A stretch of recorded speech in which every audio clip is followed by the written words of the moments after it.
Shalom, selamat sore.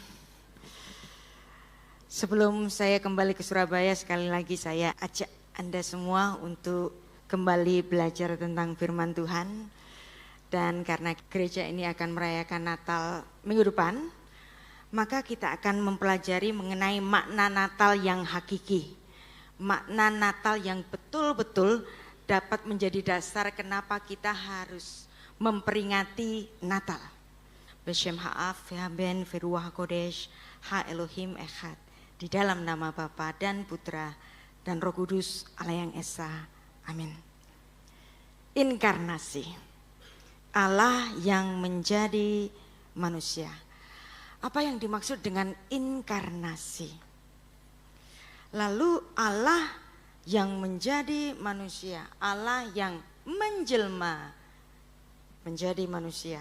Apa yang dimaksud dengan menjelma di sini? Ada banyak orang belum paham betul-betul mengenai menjelma. Menjelma ini dalam arti mistikal atau bagaimana? Kalau kita mengingat ada cerita-cerita mitos, mak lampir menjelma menjadi harimau.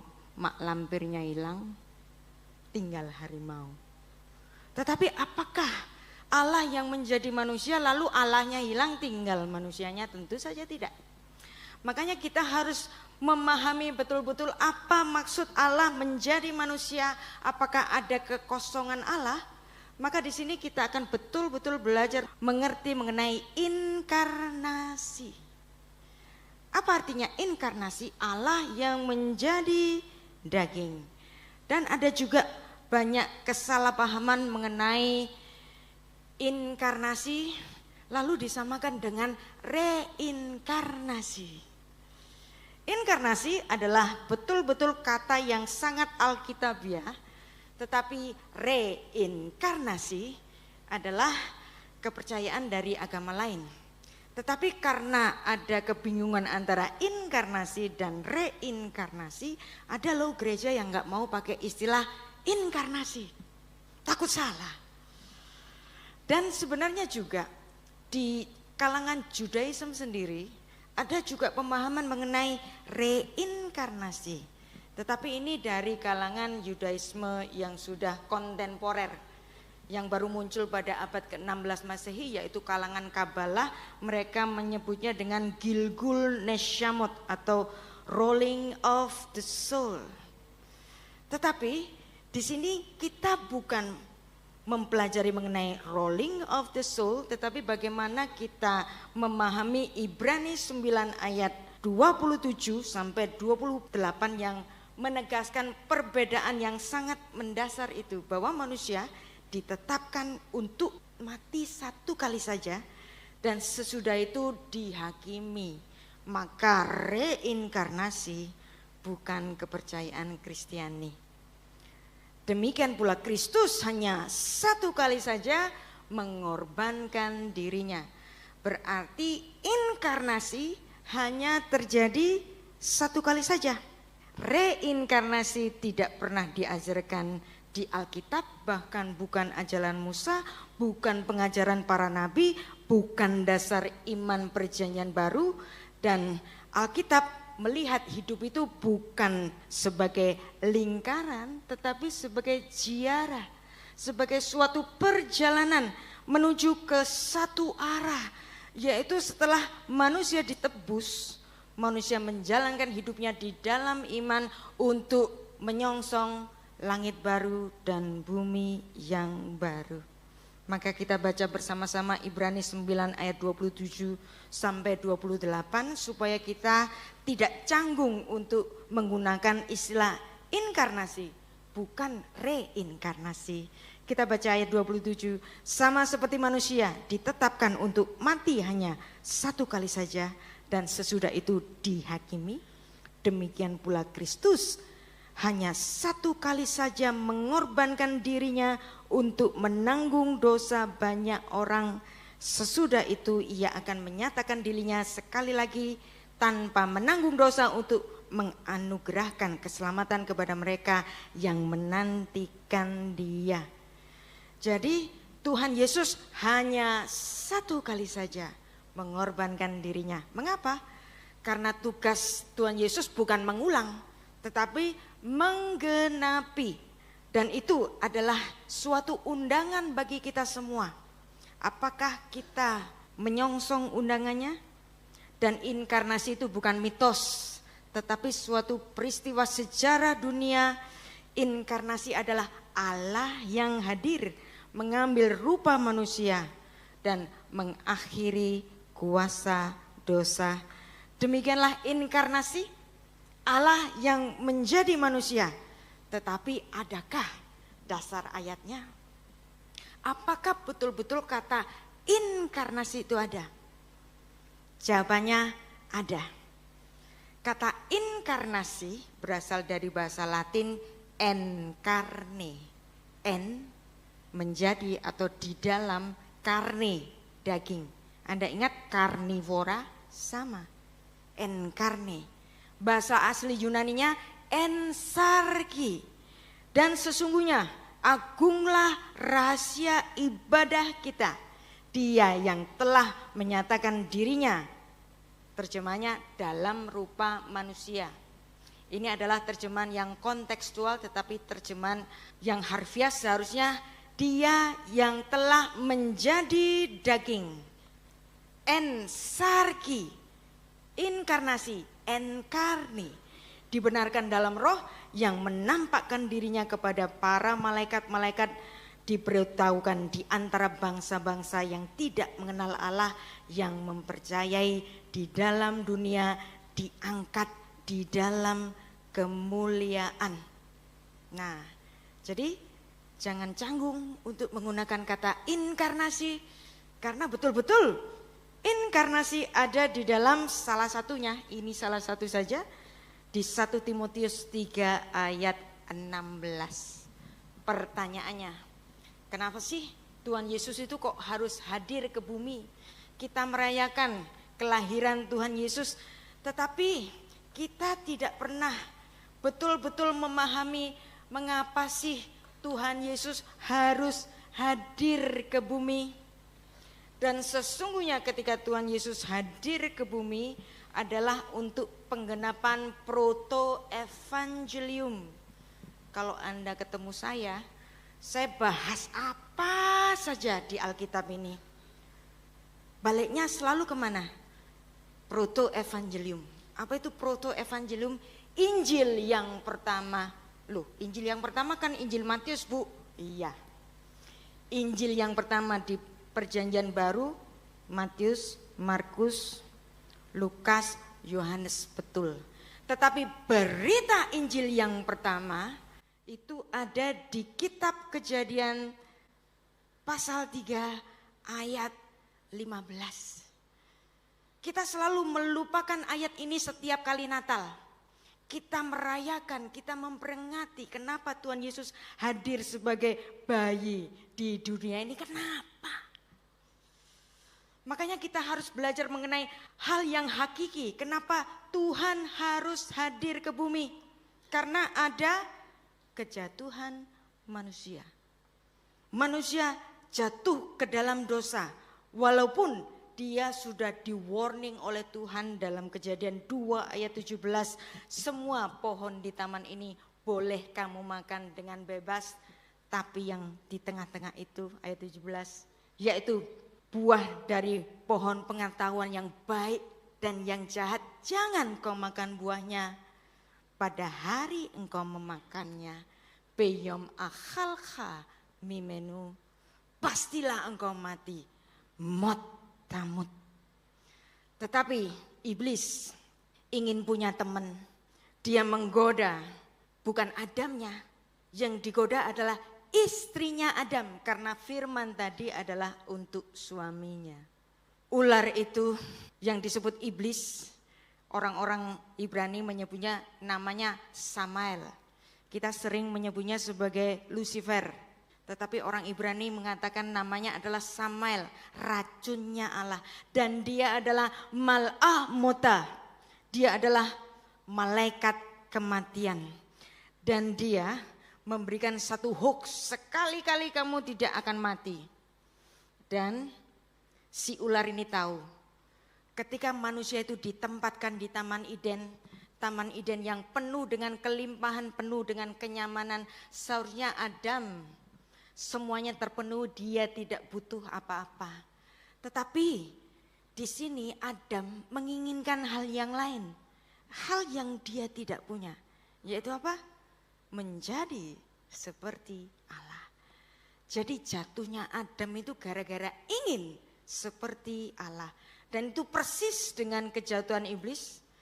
Yesaya 14 ayat 12, malaikat itu Hilal bin Syahar, dia ingin menyamai yang maha tinggi, dan kejatuhan yang sama ingin diterapkan oleh iblis kepada manusia. Dia mengatakan Kejadian 3 ayat 5, tetapi Allah mengetahui bahwa pada waktu kamu memakannya, matamu akan terbuka dan kamu akan menjadi seperti Allah, tahu tentang yang baik dan yang jahat. Adam punya semuanya, tapi Adam ada satu yang dia nggak punya, yaitu menjadi seperti Allah. Jadi pintu masuk dosa yang pertama kali adalah ingin. Itulah kenapa 10 hukum yang pertama, jangan menyembah ilah-ilah asing, jangan membuat berhala bagimu, menghormati sabat, jangan membunuh, jangan berzina, jangan mencuri, jangan melakukan kesaksian palsu, dan yang terakhir yang menjadi pamungkas apa? Jangan ingin tamak. Maka ingin itu selalu menjadi pintu bagi dosa. Adam kenapa sih kok harus melalui ujian? Karena Adam diciptakan dalam gambar dan rupa Allah, dan Adam memiliki free will. Adam tidak seperti harimau, Adam tidak seperti gajah. Adam diciptakan dalam gambar dan rupa Allah, dan Kejadian 2 ayat 16 sampai 17 itu adalah ujian ketaatan, dan ternyata Adam tidak taat, dia memakan buah itu dan dia tahu dirinya telanjang, dan ketika dirinya telanjang Tuhan tahu, dia melihat dari surga, dia menangis, dia berteriak, Adam di mana kamu? Emangnya Tuhan gak tahu apa? Kalau Adam itu sedang bersembunyi? Tentu saja Tuhan tahu. Berarti pertanyaan Tuhan kepada Adam itu bukan pertanyaan geografis. Tetapi pada saat itu pula Adam terpisah dengan Allah, maka Adam menangisi peristiwa itu. Adam, di mana kamu? Ketika ditanya kenapa kamu bersembunyi, si Adam menyalahkan istrinya dan istrinya menyalahkan si ular. Dosa melahirkan dosa yang baru, yaitu apa? Denial. Menyalahkan orang yang lain. Tetapi apa yang terjadi? Tuhan memberikan suatu paradoks. Dia mengatakan bahwa pada hari engkau memakannya pastilah engkau mati. Ketika Adam berdosa pastilah Adam mati, kan? Tetapi kalau kita baca baik-baik Kejadian 3 ayat 15, itulah kenapa disebut oleh Bapak Gereja Irenaeus sebagai proto-evangelium. Injil yang pertama, berita sukacita yang pertama, dan orang Yahudi sendiri pun menyebut Kejadian 3 ayat 15 ini sebagai hatikvah lamasyiah, harapan akan hadirnya Sang Mesias. Jadi kalau Kejadian 3 ayat 15 ini adalah harapan akan hadirnya Sang Mesias, kenapa tiap Natal ayat ini tidak dibacakan? Maka untuk menyambut Natal kita baca ayat ini. Di sini ada suatu paradoks, yaitu maklumat dari Tuhan, berita sukacita dari Tuhan. Di mana sukacitanya? Kita akan bingung. Maka saya akan baca pelan-pelan. Aku akan mengadakan permusuhan berdarah. Jadi bahasa Indonesia kan cuma permusuhan saja. Tetapi di sini ada ve'eva asyid. Dan aku akan mengadakan permusuhan berdarah. Kalau permusuhannya itu berdarah, pasti ada yang mati. Benha uven haisya. Antara engkau dan perempuan ini, uven sar'aha, uven sar'ah, antara keturunanmu dan keturunannya. Hu yeshuve haros, dia akan meremukkan kepalamu. Dan perhatikan baik-baik, veata teshuvenu akef, dan engkau akan meremukkan tumitnya. Kita bingung baca ayat ini, apa maksudnya tumit? Tumit dengan Yakub jauh maknanya. Bahasa Inggris heal dengan Jacob jauh maknanya. Tetapi Akef dengan Yaakov maknanya bisa sama karena terdiri dari akar kata yang sama. Coba Anda bisa bayangkan, ini adalah nubuat yang pertama bahwa nanti akan ada keturunan perempuan yang hadir dari keturunan si tumit. Dan keturunan si tumit itu remuk, maka dialah yang menjadi ve'eva asyid. Perseteruan berdarah itu mengakibatkan kematian dari si tumit. Nah, ini bedanya. Makanya kalau kita lihat silsilah dari nabi-nabi yang ditulis di dalam Alkitab kita, setelah Adam lahir Set, kemudian dari Set lahir Nuh, dari Nuh lahir Sem, 3 putranya. Nuh punya 3 putra, Sem, Ham, dan Yafet. Tetapi dari Sem Tuhan memilih satu jalur, yaitu jalur mesianik. Dari Sem lahir Eber, lahir Pelek, kemudian lahir Abraham, lahir bangsa Israel dari Yakub si tumit. Inilah suatu sejarah keselamatan yang orang Kristen tidak menyadarinya. Dan Tuhan itu tidak suka untuk menghukum kita. Apa bahasa Ibrani menghukum? Anash. Anash. Anash, orang Ibrani suka memenggal-menggal kata itu karena setiap huruf Ibrani itu punya makna. Kata anash tadi terdiri dari huruf ayin, yaitu mata, kemudian nash, jatuh. Kenapa sih Tuhan itu kok menghukum manusia? Ketika mata Tuhan melihat manusia yang jatuh dan Tuhan bersedih. Itulah ketika kenapa Adam itu jatuh ke dalam dosa, Tuhan justru saat itu pula di hari kematiannya, dan Adam ini adalah makhluk yang diciptakan dalam gambar dan rupa Allah. Dia makhluk yang sangat intelektual, sangat pinter. Dia kaget tadi mendengar firman Tuhan, Kejadian 3 ayat 15. Aku akan mengadakan permusuhan antara engkau dan perempuan ini, antara keturunanmu dan keturunannya. Adam dengarnya, loh kok ada keturunan? Di hari kematianku kok ada keturunan? Dia kaget pertama. Lalu kemudian dia kaget yang kedua, yaitu mestinya Adam yang berdosa, Adam yang dikutukkan. Tetapi Tuhan enggak mau ngutuk Adam. Kalau Adam dikutuk hari itu ya sudah selesai, enggak ada kita. Maka Tuhan mengutuk Adamah. Kenapa Adamah? Karena dari Adamah yang artinya tanah, manusia itu diciptakan. Manusia menurut Kejadian 2 ayat 7 diciptakan dalam 2 unsur. Yang pertama adalah unsur yang fana, yaitu tanah. Kemudian yang kedua adalah nishmat hayim, nafas kehidupan yang dihembuskan oleh Tuhan di hidungnya Adam. Berarti di dalam diri Adam ada unsur Adamah, unsur tanah. Kemudian ada unsur yaitu roh yang dari Tuhan.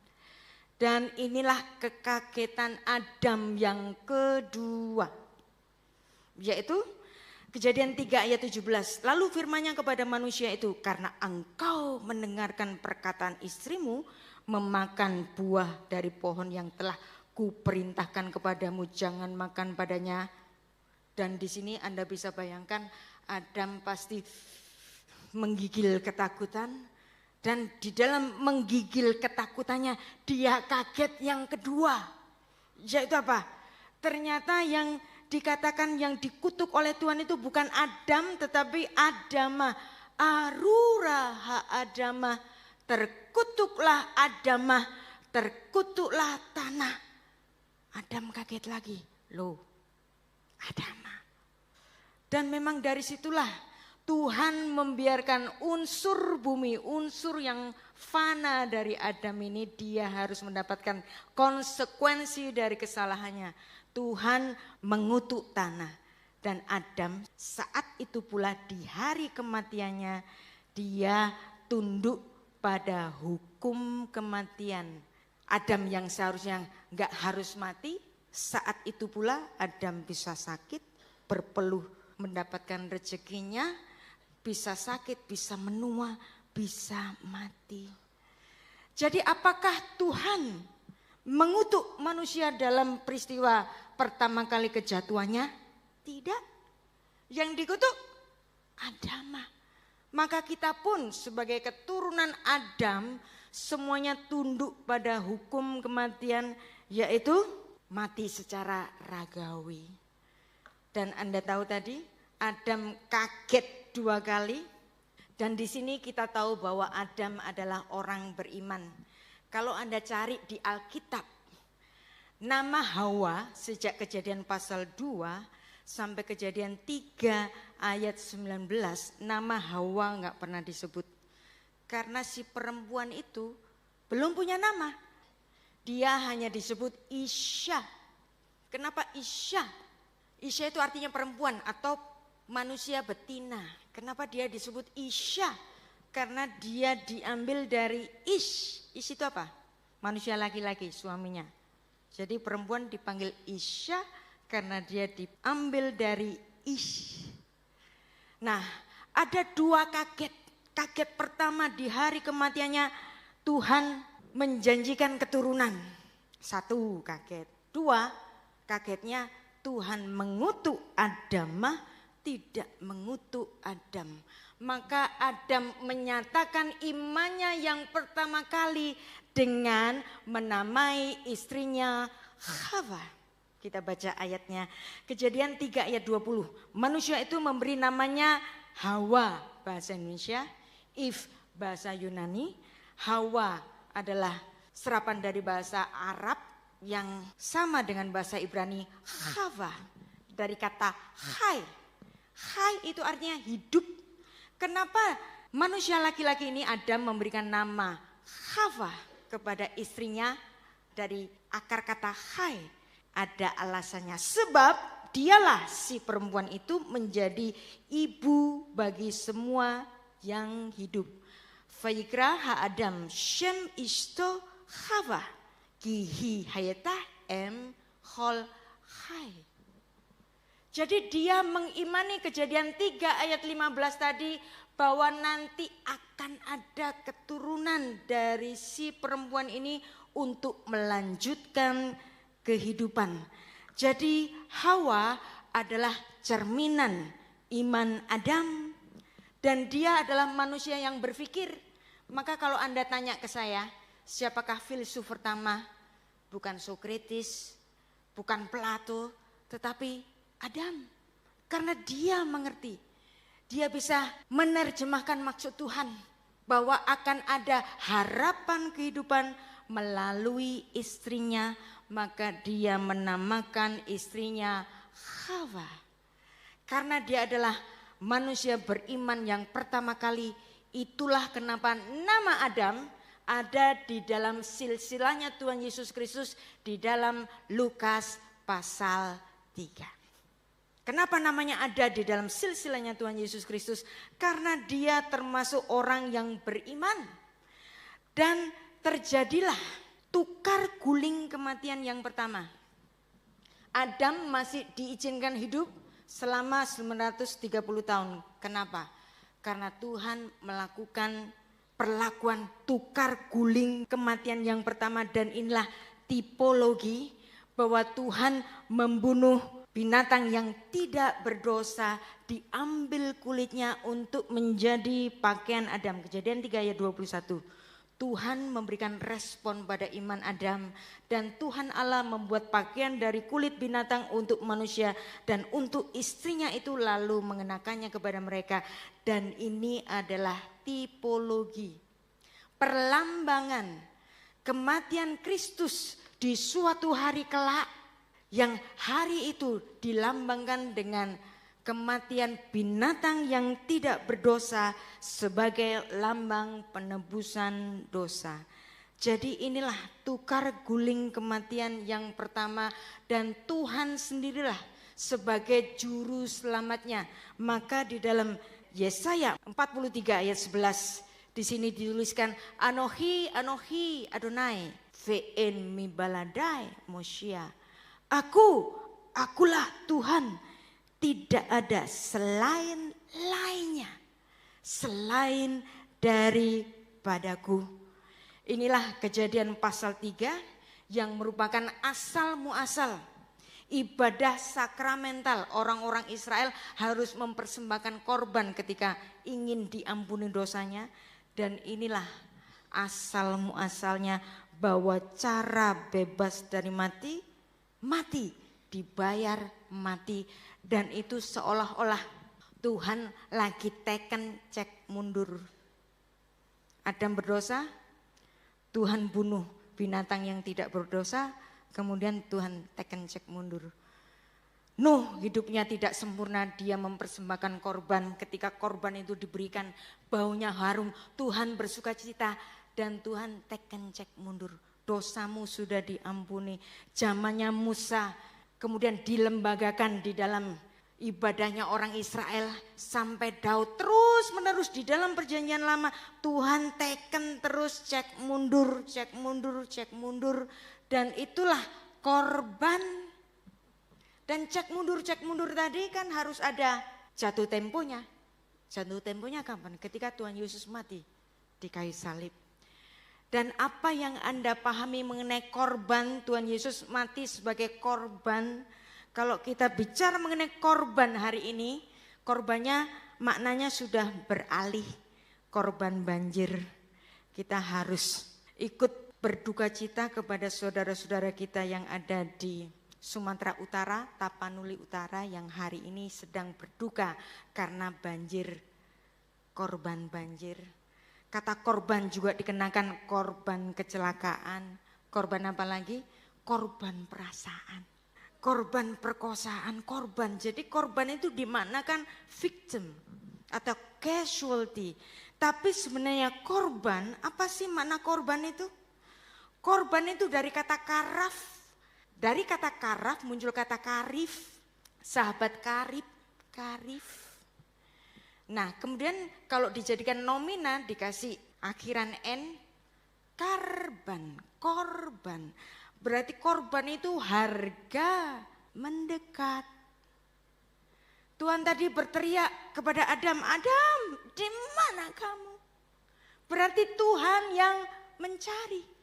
Karena Adam tidak bisa bercengkerama lagi dengan Tuhan, berbicara face to face dengan Tuhan karena dia berdosa, maka harus ada harga mendekat. Itulah korban, dan ini ibadah sakramental terus menerus dilakukan oleh orang-orang Israel sampai kesudahannya Tuhan Yesus bicara tetelestai. Dan demikianlah 1 Korintus 15 ayat 45 menuliskan, seperti ada tertulis manusia pertama Adam menjadi makhluk yang hidup, tetapi Adam yang akhir menjadi roh yang menghidupkan. Dosa satu Adam awal yang menjadikan semua memiliki tabiat dosa, maka cukup diselesaikan oleh satu Adam akhir. Dan inilah tipologi tukar guling kematian. Kematian Adam yang seharusnya mati secara kekal dibayar dengan kematian yang sempurna oleh Tuhan Yesus Kristus. Pertanyaannya, kenapa sih kematian itu harus dibayar dengan darah? Dosa itu harus dibayar dengan darah. Dalam Imamat 17 ayat 11 di situ diberikan suatu alasannya. Karena di dalam darah dari makhluk disitulah nyawa makhluk itu ada. Jadi darah adalah lambang dari nyawa. Maka demikianlah kalau kita melihat bahwa Sang Juru Selamat itu tidak ada selain lainnya, selain dari Tuhan saja. Dan hanya Tuhan satu-satunya Goel, penebus. Maka demikianlah kalau kita percaya bahwa Sang Juru Selamat adalah Allah saja. Ketika kita mengakui bahwa Yesus Kristus adalah Sang Juru Selamat, maka kita dengan sendirinya mengakui Yesus Kristus adalah Allah. Tapi Anda akan bertanya lagi, apa sih susahnya mengampuni saja? Kan Tuhan bisa mengampuni kita toh. Dosamu bisa diampuni. Kelihatannya gampang. Tapi saya akan memberikan satu ilustrasi. Saya adalah orang yang dikenal cukup uang oleh saudara saya. Saudara saya sangat cintai dia. Dia kurang apa saja saya kasih. Lalu kemudian satu saat saudara saya datang ke saya. Mau hutang 100 juta. Untuk apa? Untuk usaha. Karena saya sayang, saya percaya, saya kasih dia hutang. 100 juta untuk mulai usaha. Mau usaha apa? Kuliner. Oke, usaha kuliner. Lalu saya tunggu setahun. Kok usahanya gak maju. Tahun kedua, malah mungsret. Tahun ketiga, tahun keempat. Lalu kemudian saya datang kepada saudara yang sangat saya sayangi itu. Lalu saya ngomong ke dia, hutangmu sudah diampuni. Hutangmu sudah aku anggap lunas. Emang gampang ngomong begitu? Ketika saya ngomong hutangmu sudah dilunasi atau hutangmu sudah dibayar atau hutangmu sudah diampuni. Saya saat itu juga apa? Menghisap kerugian 100 juta. Ya kan? Emang gampang ngomong. Demikian juga ketika Tuhan mengampuni kita, artinya apa? Tuhan yang menghisap konsekuensi kematian itu. Jadi inilah konsep anugerah yang dari kemarin sudah kita pelajari. Apa sih anugerah itu? Yang memberi tidak berkewajiban, yang menerima enggak punya hak tapi dikasih. Tuhan gak punya kewajiban untuk mengampuni kita. Kita pun gak punya hak untuk minta diampuni. Tapi kita diberi. Itulah kasih Tuhan, itulah kasih karunia. Dan untuk itulah dia inkarnasi. Karena Allah adalah roh, maka kematian itu harus dia ganti dengan cara menjadi manusia.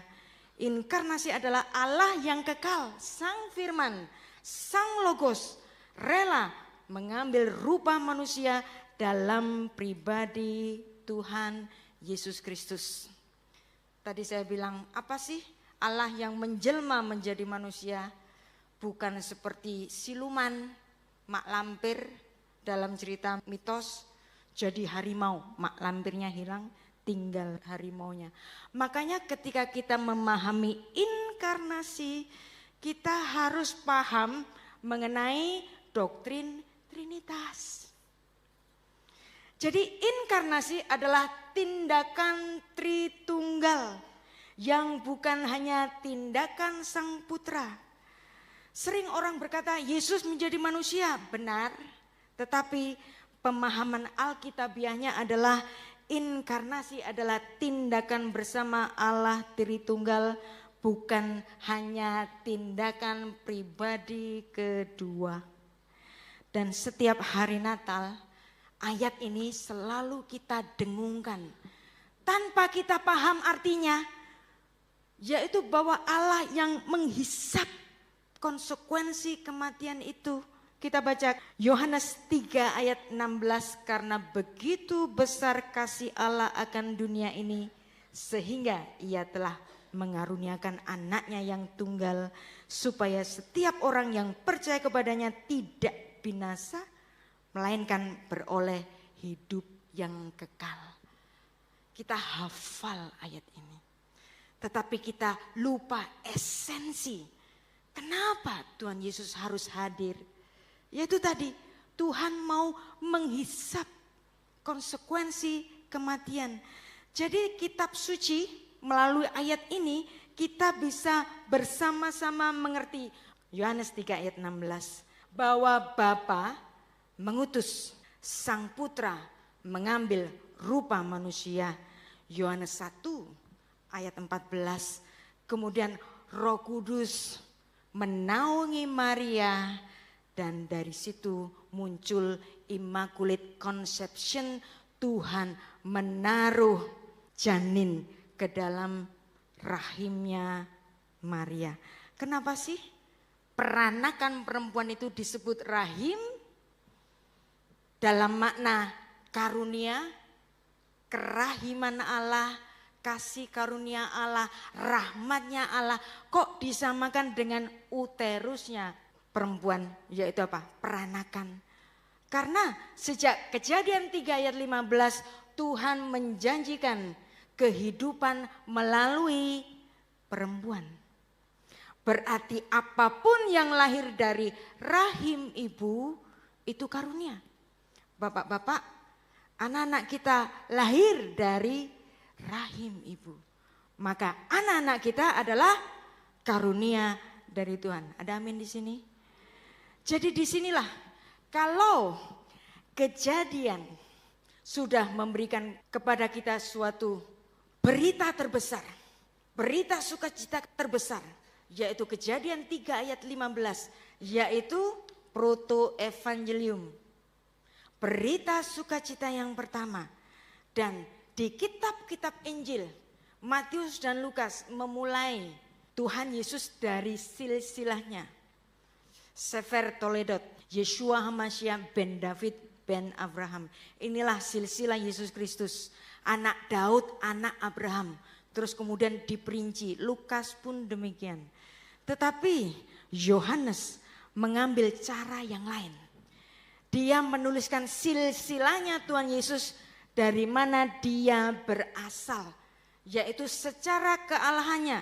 Yohanes 1 ayat 1, pada mulanya adalah firman, firman itu bersama-sama dengan Allah, dan firman itu adalah Allah. Dia menuliskan silsilah Yesus Kristus secara kealahannya. Ayat 2, ia pada mulanya bersama-sama dengan Allah. Ayat 3, segala sesuatu dijadikan oleh dia. Wow, sang firman ini adalah sang pencipta. Dan tanpa dia tidak ada sesuatu pun yang telah jadi dari segala yang dijanjikan. Dan saya suka sekali ayat ini, ayat 14. Firman itu telah menjadi manusia diam. Ini kan bahasa Indonesia. Bahasa Yunaninya eskenosen. Bersyekina, bertabernakel. Fayeskon, bertabernakel di antara kita. Dan kita telah melihat kemuliaannya, yaitu kemuliaannya yang diberikan kepadanya sebagai anak tunggal Bapa penuh kasih karunia dan kebenaran. Dan kalau kita mempelajari Kejadian 3 ayat 23 sampai 24, di situ ada dua kata cerai, yaitu syalah dan garas. Dan di situ menggambarkan ketika manusia berdosa itu seperti Tuhan bercerai. Bercerai dengan Adam, karena Adam dalam keberdosaannya tidak dapat bersama-sama lagi dengan Tuhan. Tetapi di ayat-ayat selanjutnya, di kitab-kitab yang ditulis di dalam Hosea, yang ditulis di dalam kitab Kidung Agung, Tuhan selalu menggambarkan dirinya adalah sang suami dan umatnya adalah mempelai perempuannya. Jika kita adalah mempelai perempuannya, umat adalah mempelai perempuannya. Ayat 14 ini dikatakan bahwa sang firman itu bersyekina, berkemah di antara kita. Berarti ini seperti seorang suami yang entah oleh karena sesuatu harus terpisah dengan istrinya, lalu si suami itu berusaha untuk merebut istrinya kembali, dan ketika dia datang ke rumah, sang suami ini bilang kepada istrinya, "Love, I'm coming home to stay." Romantis sekali Tuhan kita. Dan demikianlah kita yang tidak dapat melihat Allah, kita dapat melihat Sang Putra yang menjadi daging. Inilah Kolose 1 ayat 15, ia adalah gambar Allah yang tidak kelihatan, yang sulung, yang lebih utama dari segala yang diciptakan. Pertanyaannya lagi, mengapa sih pribadi yang berinkarnasi, yang menjadi daging itu adalah Sang Putra? Mengapa bukan Bapa, mengapa bukan Roh Kudus yang menjadi manusia?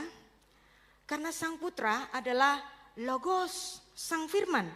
Firman itu sejak Perjanjian Lama telah menyatakan Allah, dan di dalam Perjanjian Lama Firman adalah ekspresi diri Allah.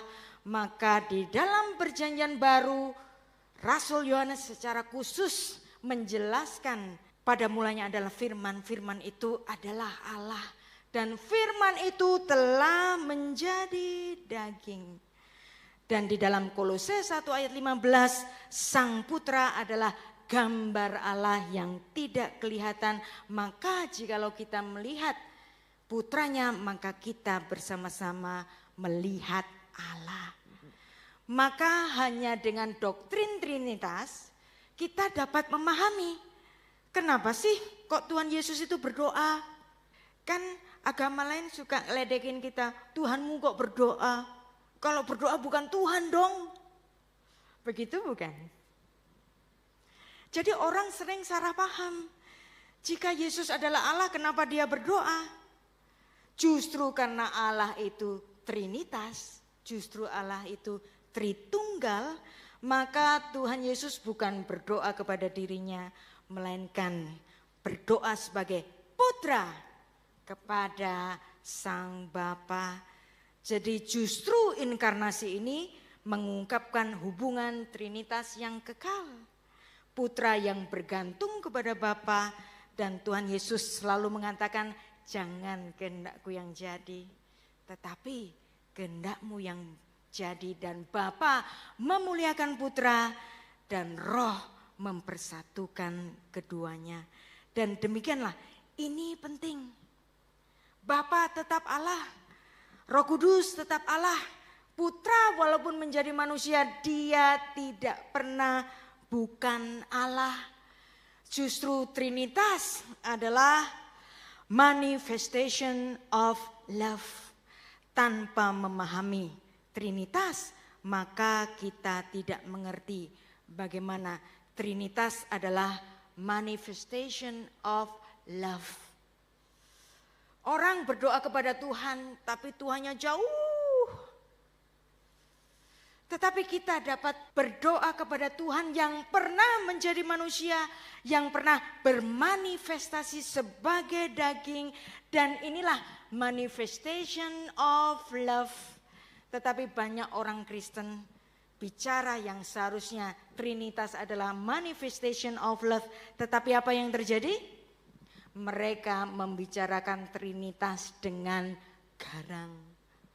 Kalau nggak sama aja modelnya atau kata-katanya atau kalimatnya atau deskripsinya, kamu bidat, sesat. Trinitas yang perlu kita pahami adalah manifestation of love, bahwa Bapa mengutus Sang Putra karena kasih, Anak taat kepada Bapa karena kasih, Roh Kudus menaungi, mendampingi karena kasih.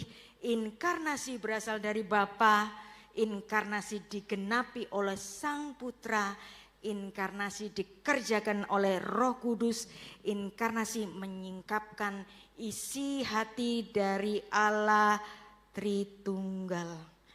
Jadi demikianlah inkarnasi, suatu penegasan kasih Allah yang sangat personal dan konkret. Makanya dalam bahasa Ibrani itu sebenarnya ada 10 kata yang bermakna kasih. Tetapi yang terpenting di antara 10 itu ada 2, yaitu ahava, dalam artian love as feeling. Anda pernah jatuh cinta tapi nggak ngomong? Ayo nggak ngomong aja terus, nanti diambil orang.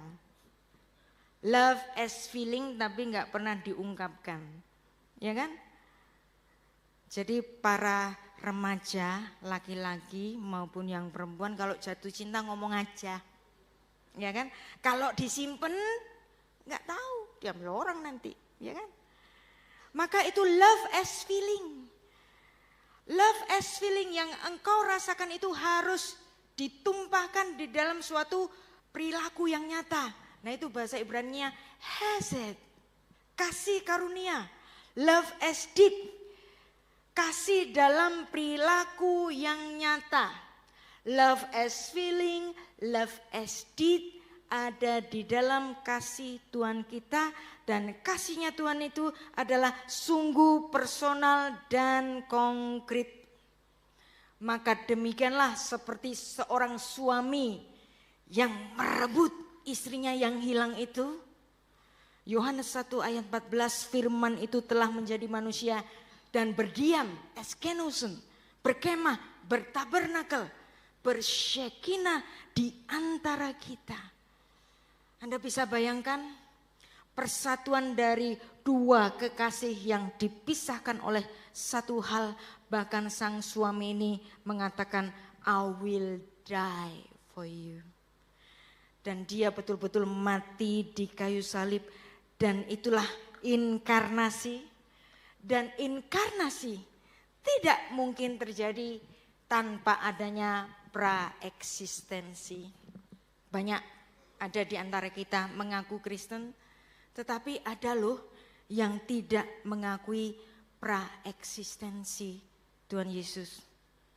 Sang firman yang sudah ada sebelumnya, itulah yang datang kepada kita di bumi ini. Yohanes 1 ayat 1, firman itu bersama Allah, firman itu adalah Allah. Dia ada sebelum dunia ada, dan sang firman itu adalah praeksistensi Tuhan Yesus Kristus. Dan praeksistensi ini ada banyak ayatnya di Alkitab kita yang sudah kita baca tadi apa? Yohanes pasal 1 ayat 1 sampai 14, dan kemudian Yohanes 17 ayat 5. Bapa permuliakanlah aku, dan aku dengan kemuliaan sebelum dunia ada. Berarti ada praeksistensi Tuhan Yesus. Dan Tuhan Yesus juga menyatakan kepada orang-orang Israel, sebelum Abraham ada, anihu, ego emi. Dan orang-orang Israel itu mencemooh dia, umurmu belum genap 40, tapi engkau mengatakan bahwa Abraham itu bahkan ada setelah engkau, tidak mungkin itu terjadi. Bahkan dalam Filipi 2 ayat 6 sampai 7 menuliskan tentang sang putra, sang firman yang kenosis, mengosongkan dirinya. Dan demikianlah Kolose 15 ayat 17, sungguh memberikan pujian kepada Tuhan Yesus Kristus bahwa ia, Yesus Kristus adalah gambar Allah yang tidak kelihatan, yang sulung, lebih utama dari segala yang diciptakan, karena di dalam Dia telah diciptakan segala sesuatu. Dan ini sama dengan tulisan Rasul Yohanes dalam Yohanes 1 ayat 3. Yang ada di surga dan yang ada di bumi, yang kelihatan dan yang tidak kelihatan, baik singgasana maupun kerajaan, baik pemerintah maupun penguasa, segala sesuatu diciptakan oleh Dia dan untuk Dia. Dan di sini lebih ditegaskan mengenai praeksistensi Tuhan Yesus. Ia terlebih dahulu dari segala sesuatu, dan segala sesuatu di dalam Dia. Jadi inkarnasi adalah sang putra, logos, yang menambahkan natur manusia di dalam sang firman itu. Makanya kenapa sih kok Trinitas itu susah dipahami oleh sesama agama-agama Ibrahimi. Mereka bisa menerima Bapa adalah Allah. Mereka bisa menerima Roh Kudus adalah Allah, walaupun ada satu yang ambigu, Roh Kudus itu Allah apa Jibril ya? Ambigu, tapi mereka bisa menerima bahwa Roh Kudus adalah Roh Allah, mereka bisa menerima. Tapi yang enggak bisa menerima adalah ketika Tuhan Yesus adalah Allah. Tuhan bisa berbicara dengan orang yang paling sederhana. Firman bisa dibaca oleh orang yang lulusan SD sampai profesor. Makanya di situ saya percaya bahwa setiap firman dalam terjemahan terjelek sekalipun itu bukan kata-kata yang mati. Tetapi di situ ada firman Allah. Roh Kudus memberikan pengertian sesuai pengertian dia. Jadi enggak boleh semua orang itu harus disamaratakan pengertiannya seperti sarjana teologi, bapak-bapak, ibu-ibu. Kita bisa menjadi pengikut Tuhan walaupun kita menjadi manusia terbodoh sekalipun. Tuhan bisa memberikan jalannya. Dan demikianlah kita memahami bahwa firman yang kekal itu mengambil natur manusia. Dan praeksistensi Tuhan Yesus menjelaskan mengapa ada inkarnasi. Tanpa praeksistensi tidak ada Tritunggal. Jika putra tidak punya keberadaan sebelum kelahirannya, maka tidak ada istilah Bapa mengutus sang putra. Tidak ada relasi Trinitas yang kekal. Dan demikianlah sang firman telah ada sejak mulanya. Maka demikianlah kita jangan takut, jangan khawatir untuk menggunakan kata inkarnasi. Karena memang Allah menjadi daging, Allah menjadi manusia sama dengan kita manusia.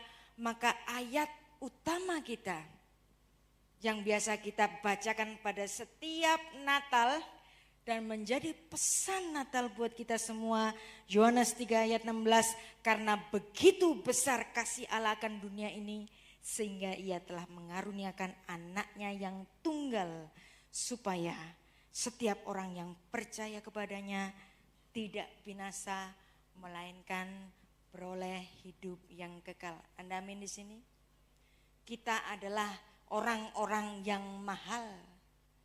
Kenapa kita orang-orang yang mahal? Kita ditebus oleh darah yang mahal. Maka jangan kau jual imanmu demi semangkok kacang merah yang mungkin itu berupa jabatan, berupa kekayaan, atau berupa yang lain. Hidup kita itu gak akan sebanding dengan kekekalan yang akan kita terima. Amin di sini. Maka marilah kita menyongsong Natal dengan suatu paradigma yang baru bahwa kita adalah orang-orang yang ditebus. Mari kita berdoa. Bapa, kami mengucap syukur bahwa kami adalah orang-orang yang mahal. Orang-orang yang dipermuliakan oleh karena kebaikan-Mu ya Bapa. Yang Engkau seperti seorang suami yang memenangkan istrinya kembali dengan harga nyawa, dengan darah-Mu yang mahal itu ya Tuhan. Tuhan ajari kami hari demi hari untuk menghargai pengorbanan-Mu. Engkau sebagai korban, sebagai harga mendekat. Kami yang dulu terpisah oleh karena dosa, tetapi kami dipersatukan oleh kematian-Mu yang telah menebus kami ya Tuhan. Kiranya kami boleh menyongsong peringatan Natal dengan suatu paradigma yang baru, bahwa kami adalah orang-orang yang ditebus. Terpuji nama-Mu ya Tuhan untuk kebaikan-Mu. Beshem ha'af, vehaben, veruah kodesh, ha Elohim echad. Di dalam nama Bapa dan Putra dan Roh Kudus, Allah yang Esa.